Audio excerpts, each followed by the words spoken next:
I can't wait until we get a top 100 prospect list at Diamond Digest. That'll be the day when we're a big enough publication that people are. It's all relievers. No, that's what we should make our niche: top 100 relief pitching prospects. And then the controversy is putting starting pitching prospects on our relief pitching prospects. Yeah. We think they're ticketed for the pen. I kind of fuck with that. That's hard. Shout out Hayden The philosophy of constructing a top 100 list, especially because Shane, like you and I, we read Prospectus and BA.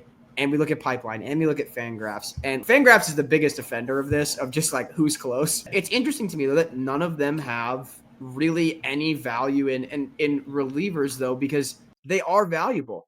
You're talking about having to sort between the 80 through 100 on a top 100 list. You're telling me there's not one reliever?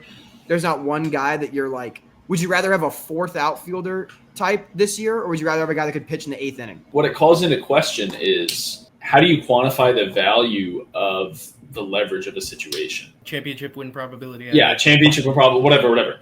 But we haven't actually gotten to a point where we can evaluate that on the same scale as being able to say this is a 5-WAR player versus a 3-WAR player. Like, that's an easier way to look at and immediately quantify production, which you can't get with the volume of a reliever. But this reminds me of noted Diamond Digest founder Jeremy Frank. He's like, imagine instead of extra innings, baseball games, if they're tied after 9, go to a chess game. And what's the value of having a Magnus Carlsen, like the best chess player in the world, on your team? If you have to win a chess game, he will.